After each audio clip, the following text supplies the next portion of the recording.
Aksi borong saham PT Panca Mitra Multi Perdana senilai 92,2 miliar yang dilakukan oleh Kaisang Pangarep membuat sebagian publik tercengang dan bertanya-tanya sumber kapital putra bungsu Presiden Jokowi tersebut dari mana. Kepo banget ya kita-kita ini, apalagi saya. Bener deh, cukup heran saya selaku pribadi yang berbisnis jatuh bangun di masa pandemi dan banyak di sekeliling saya dengan mata kepala sendiri saya melihat sebagian rakyat mengalami kesusahan di masa pandemi. Om Kaisang semakin kaya. Perlu belajar ini saya dengan dia. Udah muda, pinter, tajir lagi. Kita semua tahu dari berita bahwa agaknya selain para menteri, juga pastinya Opung yang bertambah kaya. Ternyata Om Kaisang pun semakin kaya. Ajarin dong Om dari mana sumber cuan yang digunakan untuk memborong saham tersebut. Bahkan ada yang bertanya, setelah anak dan mantu jadi wali kota, kini si bungsu beli saham 92 miliar. Uangnya dari mana nih? Tetapi bagi saya, karena bukan orang politik, urusan anak dan mantu menjabat wali kota oke-oke saja. Tetapi beli saham 92 miliar, ngeces juga gua. Strategi bisnisnya pinter nih Om Kaisang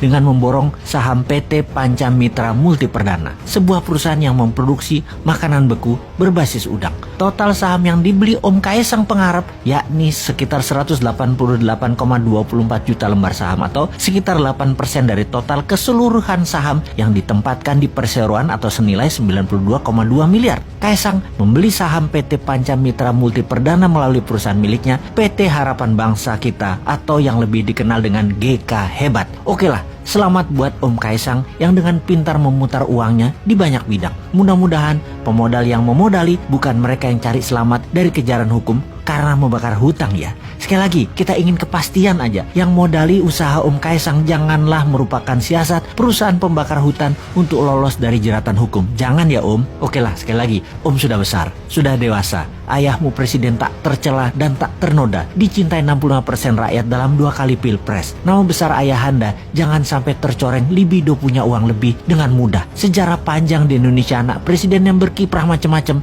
bikin ayahnya tumpah. Keluarga Cendana ada cerita panjang tentang itu. Presiden yang lalu juga anaknya yang kedua yang disebut Pangeran Cikeas ada gosip tidak sedap urusan bisnis dapat fulus, gak keringetan memanfaatkan jabatan orang tuanya. Jadi janganlah Om Kaisang membuat hal yang akan digosipkan karena jabatan ayahanda, yaitu sukses Om Kaisang karena orang dalam menjadi sejarah yang mengganggu prestasi ayahanda yang bersih.